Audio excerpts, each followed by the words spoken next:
So welcome to St. Stephen's.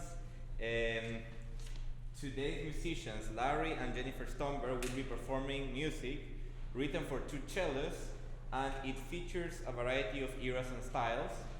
They are superb musicians, superb people. Both of them teach in the area at UD and the Music School of Delaware, respectively. Working on a few pieces for today has been a joy for me, and no pressure, but I hope we can play again together in the future. For the most part, they both are going to be kind of discussing and talking about the music with us. So, without further ado, Larry and Jennifer Stomberg.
Good afternoon. Thank you all so much for coming out to hear some cello duet music. It's not something you get to just pass by on the street every day, so we hope you are enjoying it. Obviously, Bach needs no introduction. He wrote, as you know, tons of music, and particularly was a Lutheran music director in Germany and was required to produce a cantata every week for years when he was music director. These often had aria, they came from the liturgy, the text, and then he would write music to accompany, and there was usually arias, which is what we were just playing, which is a solo, usually with a continuo. So he, Larry was the continuo, I was the singer, in case you couldn't tell. And these have been arranged by Fred Sherry. He's a cellist who's been living and working in New York for over 50 years, including being director of the chamber music of Lincoln Center and cellist of multiple prestigious chamber ensembles. It was extremely nice of him to do all that work to put this together so that we have more Bach to play on cello. We don't have much other than the solo suites. So we're happy to have that. Is the clarinet? Yeah, it is. Okay. So our next work is completely different. Originally for two cellos by Reinhold Glier, who, in spite of having a German first name and a French-sounding last name, he was Russian. And he is of German and Polish descent, but he is Ukrainian, born in Kiev in 1875. It was still part of the Russian Empire at that time.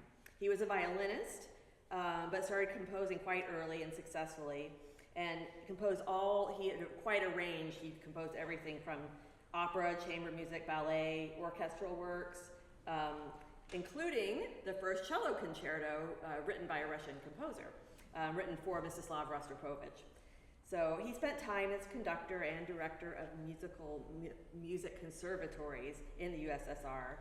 He also had many composition students, including Sergei Prokofiev and Nikolai Miaskovsky, who are probably his most famous students. He lived through the Soviet Revolution, but was not very political, and managed to have a successful career in spite of that, becoming one of the most awarded Soviet composers. I feel that as parents of twins, he probably didn't have much time for politics, being father to 5 children, including 2 sets of twins. We only have 1 set. That was enough.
Thank you so much.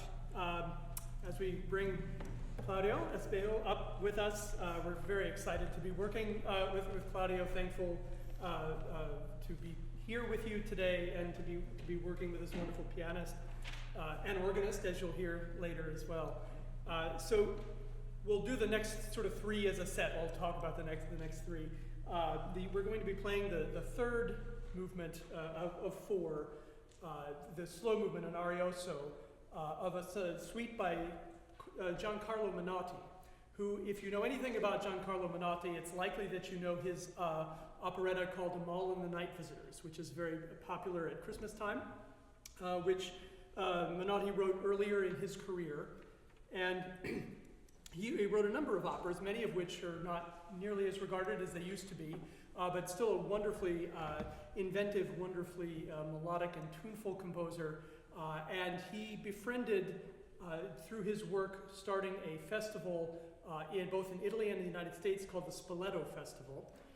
He befriended the wonderful cellist Gregor Piatigorsky, who taught both at the Curtis Institute when he was alive and then at the University of Southern California. And Piatigorsky was one of the great cellists of the 20th century and also one of the great pedagogues of the 20th century. Actually, Jennifer's and my former teacher that we studied with at Rice University was one of Piatigorsky's products from Curtis many, many years ago. And so in honor of Mr. Piatigorsky, Menotti wrote this wonderful suite from which we'll play the slow movement. The slow movement is beautiful. It is very romantic and very gushing in many ways. It's also a little unusual. You'll hear it go into take some strange twists and turns harmonically that you may not be expecting. But it makes wonderful use of all three instruments. And after the Menotti, we'll play two short pieces by a Russian composer, Georgy Bazilevsky. This is one of the few composers I've ever run across who we know when he was born, but we have no idea when he died. So I'll leave that up to your imagination what that might be, living as he did in the early 20th century in Russia.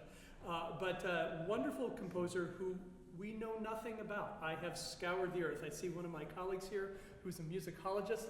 Might ask him to see if he can unearth anything for me. All we can tell about Bazilevsky is that he was likely some sort of cellist or knew some sort of cellist, because most of his output that we're aware of is for the instrument, either in duet form or cello and piano. There are also some songs that he wrote for voice and piano. It is much like the Glière, I guess, very beautiful, very tuneful, and it was a real delight for us to run across this music, and we're very happy to be sharing it with you. But first we will play the Menotti Suite Arioso.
Most of the composers we played thus far have been sort of well-known composers that were a little more well-rounded, but it's time for a little cello, hardcore cello music here, written by Friedrich Humer.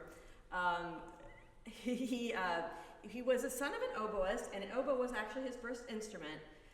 He was good enough and got a professional orchestra job playing that. However, he also took up the cello at an early age, studied with famous performers and teachers Bernhard Romberg and Friedrich Dotzauer. This is for the cello people out there. You guys know these names. He went on to a successful career as a cellist and a composer. Most of his compositions feature the cello. And he also wrote many etudes, which have engaged and tortured cello students for over 100 years. This piece is just charming and virtuosic, showing off many flashy technical cello skills. The second movement is a set of variations, the last of which incorporates, it starts off as a Swiss theme is the theme, but the last variation is a theme from a popular opera at the time. This was a very common thing to do actually at this, the time that he was composing.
To finish our program, we're really excited to get to play this wonderful work, this Vivaldi Concerto for Two Cellos.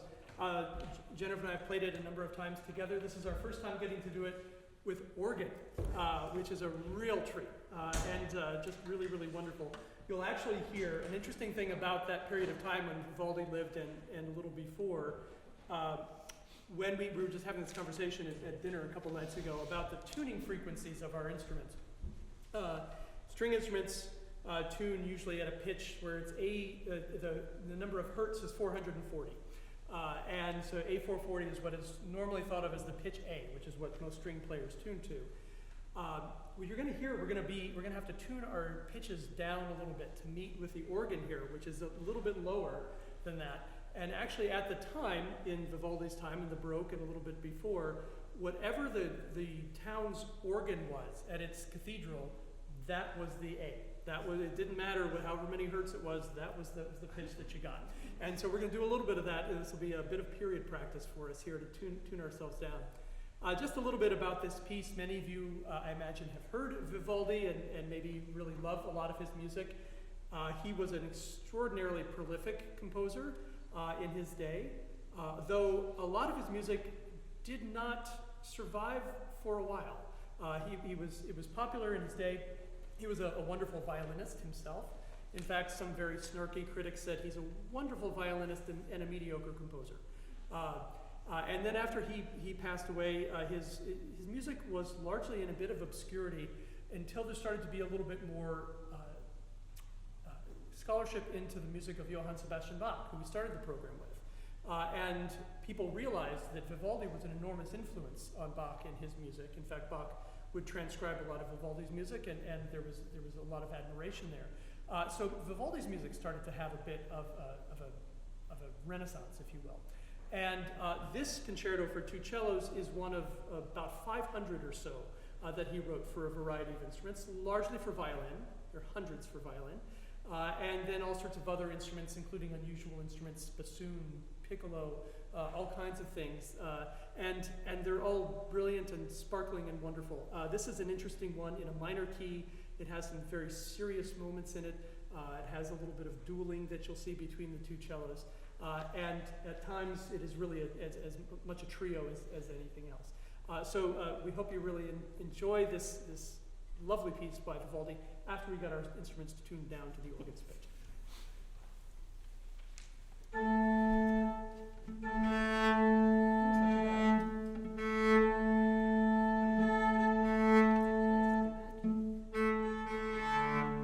All that talk, and then it got a little warmer outside, and the organ's pitch.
like to thank again the Stomberg Duo for performing here for us, and also I would like to extend my thank you to all of you for being such a warm audience. I want to say that also be welcome to have some refreshments which are on that side, so if you take a left on the way out, take a left and enjoy the refreshments, and you can get to talk a little bit with the artist as well. So thank you so much for coming, and have a safe drive home.